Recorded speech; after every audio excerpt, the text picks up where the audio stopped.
Welcome to Breaking Ice and Building Bridges from Possibilities. I'm Kelly Johnson. And I'm Byron Jackson. Glad you're here. Connecting a community through conversation. Hello, and welcome to another episode of Breaking Ice, Building Bridges. My name is Santiago Ramones. I have a lovely guest with me here today. Who are you? Greg Jones, and some call me Greg T. Jones. Tell us a little bit about who Greg Jones is. Absolutely. So first thing I would tell you is I'm a wonderful husband of my wife, Erica, for 26 years. We have 3 young adult children, Jordan, who's 21, and twin boys, Eric and Elijah. Funny story about all of them is they had their first business when they were 9 and 11 years old. It was a lawn business, and it was called Jones Lawn Care, kind of to go with the Jones last name. And now each one of them are their own entrepreneurs. My daughter Jordan has her own business called Elva Marie. It's a virtual assistance business that she helps cater to help businesses with a variety of things, including social media planning. My son Eric is a culinarianist, so he is the chef over at the market at East Point called The Eatery. And so he runs that. And then my other son, Elijah, is our creative juice bug, and he is in the film, art, and all things creative, and has his own business called Big Cap. So, all right, that's my family. Yeah, but who's Greg? That's right, Greg Jones. Yes. So yeah, that's a little bit about my family, and kind of that story is one of I love to tell it because we never thought about when they were 9, 11 years old and started their first lawn business. The funny story about that, it really wasn't about starting a business. It was about, I didn't want my kids to be lazy, sleeping on the couch. So I came in one afternoon, they were kind of laid out on the couch. I said, we got to figure out something to do. And so I took what I had in my hand, which was a lawnmower. We went outside and first had to show them what a lawnmower was, what it was used for. And then we started from there. And the neighbors were generous and kind to us, next to us and across the street, and said, we love for your kids to cut our grass at no cost. My only stipulation was that I didn't want them to get paid for it. So for 2 summers, they did not get paid to do any of that. The second summer, I kind of gave in a little bit. The kids didn't know it, but I said that they could receive donations. So each time they performed lawn service, there were donations that were given to me. I put them all in a jar. At the end of the summer, there was a little over $1,000. And so at that time, remember at 9 and 11, at this time they were 10 and 12, $1,000 a lot of money. Mm-hmm. And so what we decided to do is, I thought it was a lot of money as well. So we said, what if we bought another lawnmower, a weed eater, a little blower to blow the grass off, so tools, including a little trailer. Let's get that stuff first. We did that. And all that was left between the 3 of them was each of them got $55. Okay. So out of that 1,000, they each got $55, and they still thought that was a lot of money. Mm-hmm.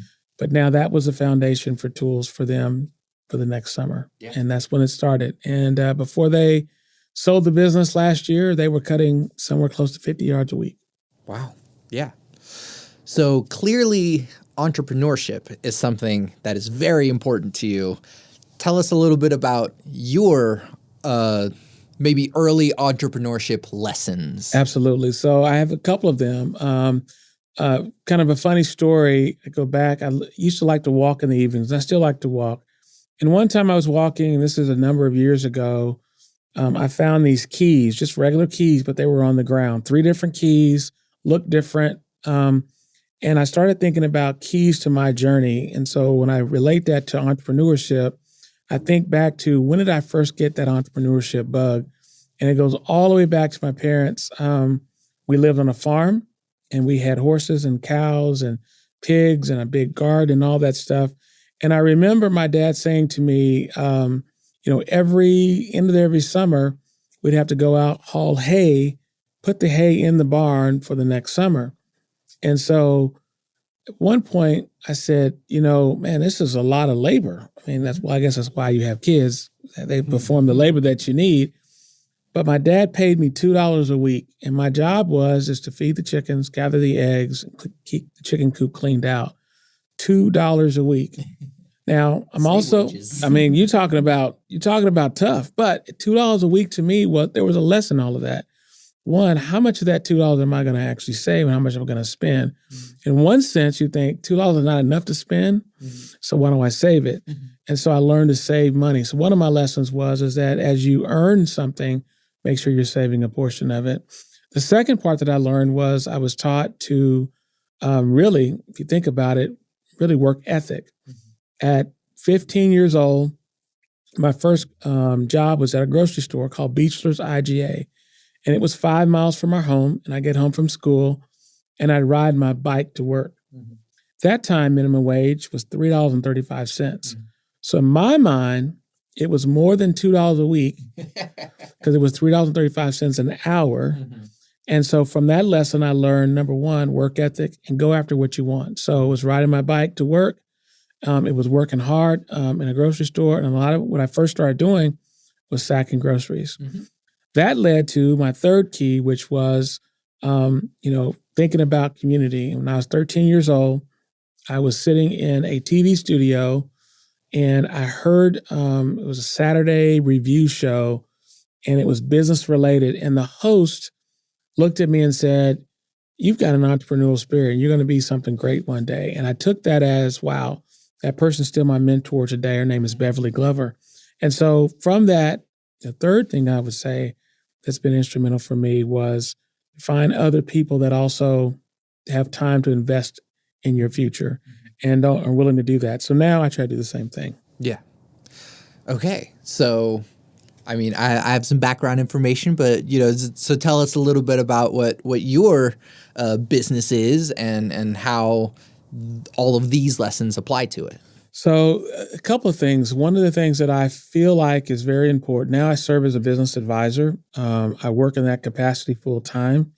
And what I enjoy about it is I get to meet with business owners or aspiring business owners on a daily basis and really get an opportunity to learn about their business, learn about their dream, and help it come to reality. And one of the things that we do is we write business plans. So we help walk them through ideating something and how do you put it on paper. And there's several aspects of that. The first aspect is, what do you want to get accomplished, right? What is your mission? What is your vision? That far-reaching thing that you want to accomplish if you do your mission really, really well. So I help them establish that. And then we go into looking at, okay, now what is it that you want to provide? Is it a product or is it a service? So as I help business owners, they're pulling that out. So when I think about my own self, what I'm trying to do is I want to be able to, the nuggets that I've learned over the years, the wisdoms that I've gained from other people is how can I start to share that with other people now? And so it's through telling their own story. So what I'm interested in doing now is starting a podcast, 3 Keys for Your Journey, where I actually get an opportunity to explore stories of entrepreneurs, a little bit about their background, a little bit about their why, and what have been keys to their success. And then being able to tell that through their lens. And so they get to express that.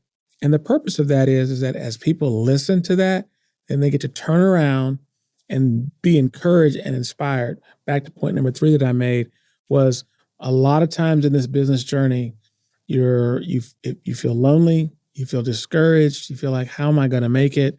And just think about tuning in to 3 Keys for Your Journey. And all of a sudden you're encouraged by somebody else's story. Yeah, I love that. Now, it's one thing to just kind of like, you grew up entrepreneurial, you learn these lessons, but it's another thing to bring that into making it your entire livelihood. So like, what was it really for you that made you go, this is what I have to do with my life? That's a great question. And I would say a couple of things that come to mind. First is I go back to the story with my kids.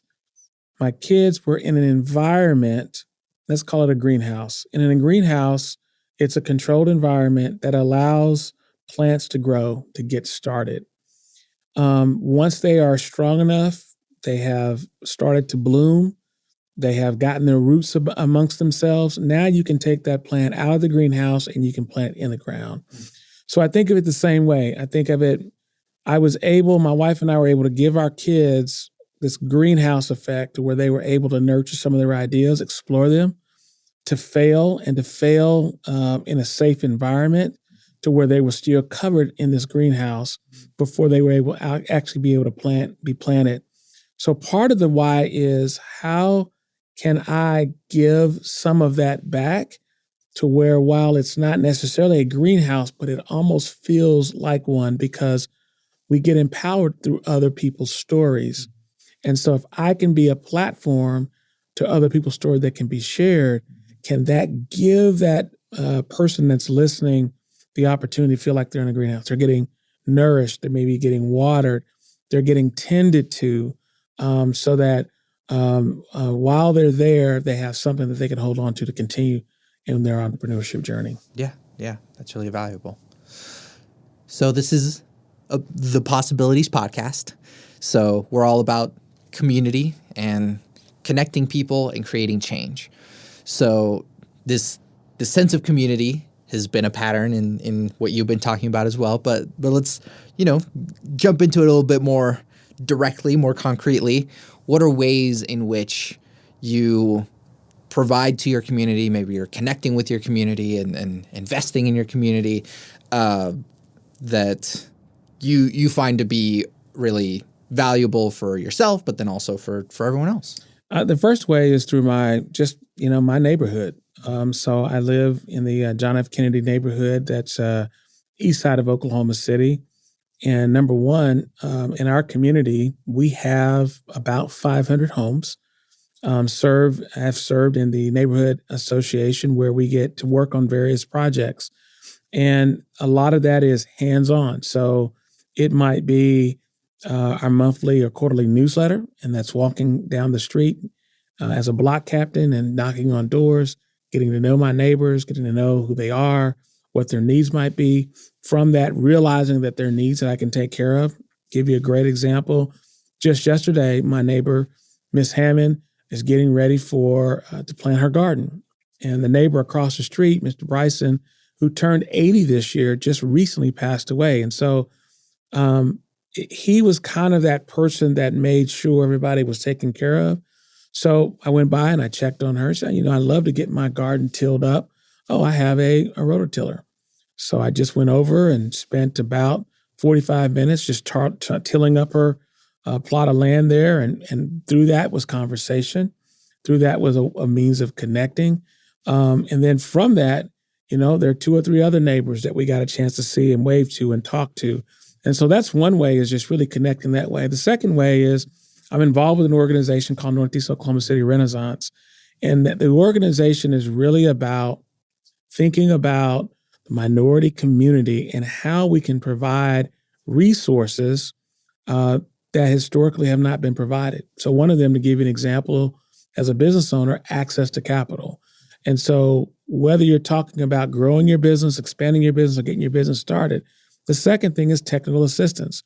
How do you provide those tools, classes, opportunity to learn about bookkeeping or accounting or marketing, or how to even write a business plan?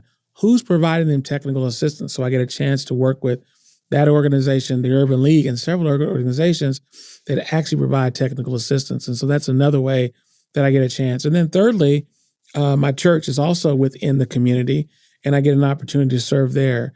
And I serve as a business manager, I serve as a deacon for the church. And what we're trying to do is our mission is to really make disciples. And so what that means is that people get an opportunity in a small group setting to share their faith and their belief with others, and then encourage them to act on that faith and that belief. And so I get an opportunity to be able to do that. I guess fourth, I was thinking about another thing last summer. My 3 kids that I told you about, young adults now, formed an organization called Teenpreneur Northeast. Culinarian, we've got our art, creative, film, and then we have our virtual assistant planner. They decided to each take 3 kids, ages 13 to 17-year-old, had an application process, and they spent 6 weekends with these young people to teach them about what they know. So take that, for example. Here you are, greenhouse effect. Children now are 21 and 19. what they have is enough to give to someone else. And so helping to steward that process with them would be another way that I've been able to serve in our community. That's beautiful. That's amazing. One really great thing about those lessons is that, you talk about entrepreneurship and kind of maybe the first thing that comes to mind is money, right? But then you talk about community and all these things that you're talking about don't involve money. You spent 45 minutes tilling your neighbor's yard. That didn't cost anything. You both got something out of it. You get to have conversations. You get to be a part of this community, and you feel good knowing that your neighbors are feeling helped, and then they know that they can reach out to you as well. What are some other ways that, not in a money sense, that you get things out of this community? Well, one is I think there is history that can be shared. What I've learned is history is in context. And so growing up, you have a certain view of things that you were shared or passed on. But as you continue to grow, you continue to learn more things. Just recently, to give you an example, I went through the Ancestry DNA. That was a gift for my birthday. And so now I'm learning about family members that I didn't know, distant cousins that I didn't know about, parts of the country that they have lived in, more about my family historical history on my mother and my father's side. And so that's very interesting as well. And so what happens now, I get a chance to spend time with them, learn about them. It's interesting when you make a phone call. Hey, I think I'm your distant cousin. And you start talking. Oh, yeah, that's our connection point. And so the other thing I think about is you make these connection points. And as I think about life is a series of connection points. And so it's connecting one connection point to the next connection point to the next connection point. And those are all valuable. You also learn that there are risks that you can take, and there are also rewards that you can take. And it feels like the younger you are, the more risk you want to take. But I feel like the older I get, I feel like I want to be more risky too, right? Like I've never been bungee jumping, but I think that'd be a thrill.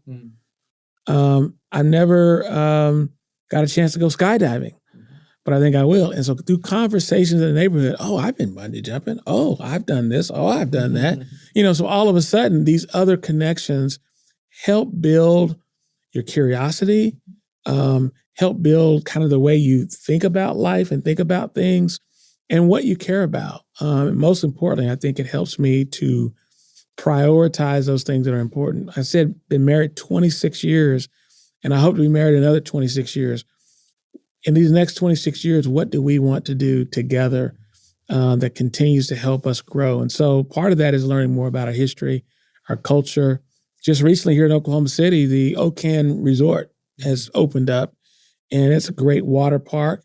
But more than that, it's got the All-American Museum that's right behind it. So an opportunity, again, guess what I learned on my mother's side? There's a lot of Indian heritage there, Native heritage there. So I'm curious to learn more about that, more about the tribes that were part of my family's history, more about their culture, how that relates to me now, and what I can take away from that, and then what I can also learn about as well. Greg, this has been a beautiful and enlightening conversation. Where can people find you and your things, and what can they look forward to hearing from you with this podcast? Well, I'll tell you what, the best way to connect with me, our organization is called Organizational CFO. And interesting, we talked about community. The CFO is Community First Organization, okay? And it's registered business, but we have a website out there, ocfo.info,